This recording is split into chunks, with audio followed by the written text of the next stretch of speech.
Yes, good morning, boys and girls. Uh, this is Ismail Basha, Assistant Professor, Gate Institute of Technology and Management Science from Tirupati, AP. Yesterday in ADBMS, as per the SV University syllabus, in third unit we are discussing the two topics, first topic and second topic. Today we are going to discuss about the third topic into the ADBMS. So that is called as a decomposition. See here, what is meant by decomposition? Decomposition is the process of breaking down into parts of elements. So if it is having any one part, it can break down into number of parts or elements, that is called as a decomposition. So it replaces a relation with a collection of smaller relation. That means, see here, it replaces relation. If it is having any relationship between the two tables, that is employee table and then student table, what happens, we can again reset the word, that is one more relationship in that, that is called as a decomposition. With the help of that is decomposition, we can retrieve the data without any loss. Okay, so that's why here, see, it breaks the table into multiple tables in database. See here, whenever replaces a relation with collection of smaller relation, it automatically breaks the table into smaller tables into the database. Then it will retrieve the data. If there is no proper decomposition of the relation, then it may lead to the problem of loss of information. కాబట్టి డీకాంపోజిషన్ అనేది రిలేషన్లో ప్రాపర్గా set చేయకపోతే so loss of data అనేది జరగడానికి ఆస్కారం. Okay, ఇక్కడ once again చూడండి, what is decomposition. Decomposition is the process of breaking down into parts or elements. It replaces a relation with collection of smaller relation. It breaks a table into multiple tables in a database. It should always be lossless. చూసారా, కానీ ఏంటంటే డీకాంపోజిషన్ ప్రాపర్గా జరగకపోతే already ఇక్కడ చెప్పాను, leads the problem of loss of data. But decomposition ప్రాపర్గా జరిగితే it should may always be lossless అనమాట. సరేనా, because it confirms that the information in the original relation can be accurately reconstructed based on the decomposition relation. కాబట్టి so ఇక్కడ ఏమవుతుందంటే చూడండి, it confirm the information in the original relation, అంటే original రిలేషన్షిప్ని అలాగే పెట్టి యాక్యురేట్గా reconstructing the based on the decomposition relation. అర్థమవుతుందో, అంటే ఒరిజినల్ డేటా రిలేషన్ అలాగే పెట్టి నెక్స్ట్ రిలేషన్ అయితే ఏదైతే మనం సెట్ చేసామో దాన్ని బట్టి డేటా అనేది అక్కడ డేటాబేస్లో తీసుకొస్తుంది అనమాట. So if there is no proper decomposition of the relation, it may leads to the problems of loss of data. కాబట్టి నెక్స్ట్ రిలేషన్షిప్ అనేది మనం జాగ్రత్తగా సెట్ చేయాలి. ఓకేనా, so next properties of decomposition. Following are the properties of decomposition. ఒకటి వచ్చి lossless డీకాంపోజిషన్, రెండోది ఏదో డిపెండెన్సీ ప్రిజర్వేషన్, మూడోది ఏంటంటే lack of data redundancy. Okay, ఇక్కడ లాస్లెస్ డీకాంపోజిషన్ తీసుకోండి. Decomposition must be lossless. అర్థమవుతుందా, అంటే సో డీకాంపోజిషన్ అనేది ఎలా ఉంటుంది, there is no any loss of data. It means that the information should not get lost from the any relation, that is decomp. కాబట్టి suppose ఒక employee table డిపార్ట్మెంటల్లో టేబుల్లో తీసుకుంటే ఆ మధ్య ఆల్రెడీ ఒక రిలేషన్షిప్ ఉంటే మళ్ళీ డీకాంపోజిషన్ ద్వారా ఏ రిలేషన్షిప్ అయితే సెట్ చేసామో దాని ద్వారా ఆ టేబుల్స్ డివైడ్ అయ్యి మనకు కావాల్సిన డేటాని మనకు అందుబాటులోకి తీసుకురావడం అనేది జరుగుతుంది. సో అటువంటి సమయంలో మనకేమవుతుందంటే డేటా లాస్ అనేది ఏమాత్రం జరగదు. కాబట్టి డేటా డీకాంపోజిషన్ జరిగినప్పుడు సెకండ్ రిలేషన్ ఏదైతే మనం సెట్ చేసామో ఆ రిలేషన్ బేస్ చేసుకొని క్వారీస్ కానీ రిపోర్ట్స్ కానీ మనకు రిజల్ట్స్లో వచ్చినప్పుడు రిజల్ట్స్ ఇచ్చేటప్పుడు ల్యాక్ ఆఫ్ డేటా అనేది జరగదు.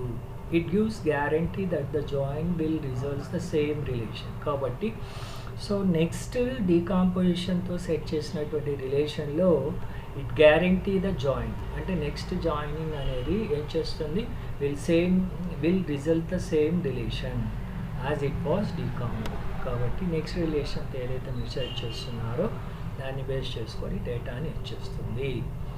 ఇక్కడ ఎగ్జాంపుల్ చూడండి, let's how it is represent the lossless decomposition. Suppose E is the relational schema where instance E, small e, it decomposes into E1, E2, E3 en. With instances లో తీసుకున్నట్లయితే E1, E2, E3 en. If E1 is join, ఈ operator ఏమంటారంటే joining operator. E1 join with E2 and joining up E3 joining up En, then it is called as lossless join decomposition అంటాం. Okay, next ఇక్కడ so ఈ previous ఏంటంటే that is మనం చూసిన ఎగ్జాంపుల్లో it means that natural joins of all the decompositions give the original relation, then it is said to be lossless join. చూడండి ఇక్కడ, so మనం ఏం చేస్తున్నాం, ఈ విధంగా కానీ డేటాని ఏంటంటే రిప్రజెంట్ చేస్తే చూడండి E1, E2, E3 en. If E1 joins with E2 and joins with E3 join with En అయితే లాస్లెస్ జాయిన్ అని చెప్పుకోవచ్చు. నేచురల్ జాయిన్స్ అంటాం. ఓకే, ఇక్కడ ఏంటంటే ఇంకొకటి మనకు సో ఒక 2 టేబుల్స్ తీసుకోనున్నారు. ఒకటి ఎంప్లాయీ, ఇంకొకటి డిపార్ట్మెంట్. ఎంప్లాయీలో ఎంప్లాయీ ఐడి, ఈ నేమ్, ఏజ్, సిటీ, శాలరీ ఉన్నాయి. డిపార్ట్మెంట్ టేబుల్ ఈ డిపార్ట్మెంట్ ఐడి, డిపార్ట్మెంట్ టేబుల్. ఇక్కడ చూడండి, decomposition in the above relation into relations to check whether the decomposition is lossless or lossy. So ఇందులోని data ఏమీ loss కాలేదు, ఇందులోని data ఏమీ లాస్ కాలేదు. సపోజ్ ఇక్కడ ఎన్ని రోస్ ఉన్నాయి, 5 ఉన్నాయి. ఇక్కడ కూడా ఎన్ని ఉన్నాయి, 5 రోస్ ఉన్నాయి అన్నమాట, అంటే అడ్వాన్స్ కదా. సో కాబట్టి ఇందులో ఎన్ని ఉంటే అందులో కూడా అన్నీ వచ్చేస్తాయి. Okay, now we have decomposed the relation in employee and department table. ఓకేనా. ఓకే, నెక్స్ట్ అలాగే తీసుకుంటే హియర్ ఎంప్లాయీ టేబుల్ మాత్రమే తీసుకుంటే employee schema contains employee ID, employee name, age, city, salary. అదే మీరు సో డిపార్ట్మెంట్ టేబుల్ తీసుకుంటే ఆ స్కీమా ఏంటంటే డిపార్ట్మెంట్ ఐడి, డిపార్ట్మెంట్ నేమ్స్, ఈ 2 మాత్రమే డిపార్ట్మెంట్లో ఉంటాయి. ఓకేనా. ఓకే, నెక్స్ట్ అలాగే తీసుకుంటే సో ఎంప్లాయీ టేబుల్ని employee table join with department టేబుల్తో తీసుకున్నట్లయితే ప్రీవియస్ చూసుకున్నట్లు ఎలా ఉందంటే ఇక్కడ this is employee table joining with. But ఈ రెండిట్లో ఏంటంటే సో ఇక్కడ చూడండి, if employee table contains employee ID, employee name, age, city, salary and department table contain department ID, department కదా, డిపార్ట్మెంట్ ఐడి, డిపార్ట్మెంట్ అందులో employee ID, employee name, age, city, salary అనేది employee table.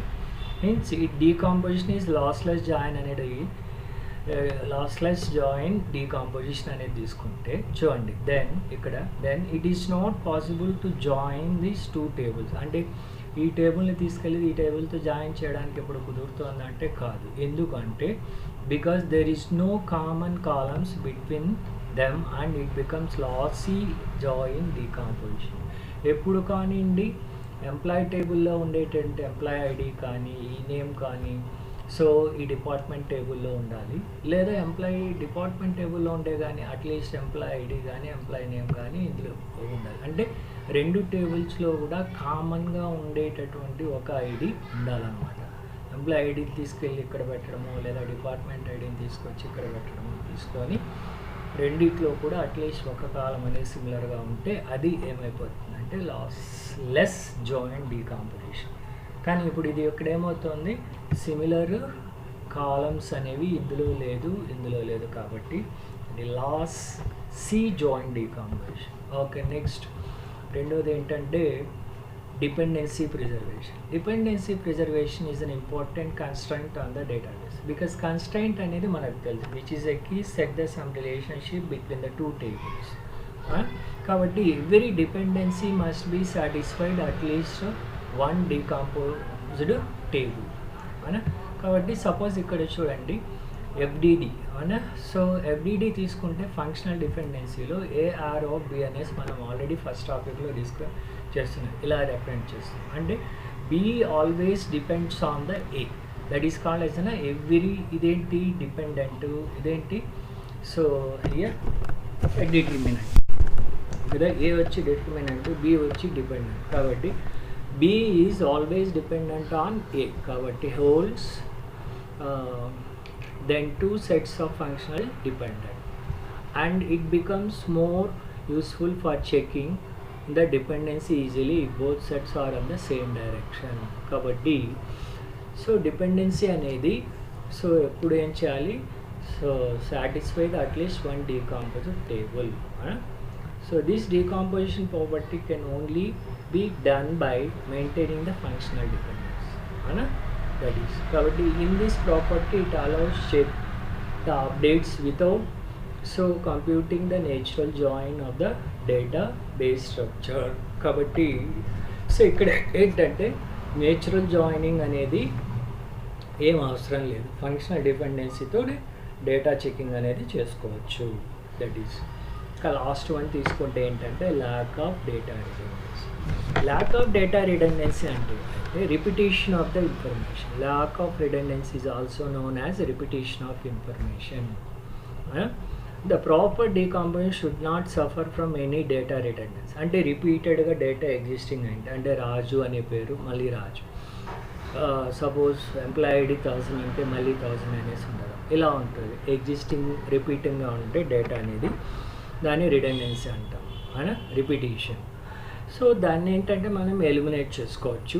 లేదంటే ఇక్కడ the careless decomposition may causes the problem with data. కాబట్టి ఆ రిపీటెడ్గా ఉన్న డేటాను మనం తీసేసినట్లయితే డేటా రిడెండెన్సీ అనేది బాగుంటుంది, లేదంటే it will causes the some problem. The lack of data redundancy property may be achieved by the normalization. కాబట్టి రిడెండెన్సీని మనం ఎప్పుడైతే తగ్గించాలనుకుంటుంటామో, ఫైండ్ అవుట్ చేయాలనుకుంటుంటామో అప్పుడు నార్మలైజేషన్ ప్రాసెస్ అనేది ఏంటి ఇందులో ఇన్వాల్వ్ అవ్వడం అనేది జరుగుతుంది. యాక్చువల్గా ప్రీవియస్ క్లాస్లో కూడా విన్నాం, నార్మలైజేషన్ అంటే 1 to 1, many to many, 1 to many కదా. Once again 1 to 1, 1 to many, many to many. So అదంతా ఏంటంటే ఈ రిడెండెన్సీ ప్రాసెస్ని మనం ఏం చేయొచ్చు,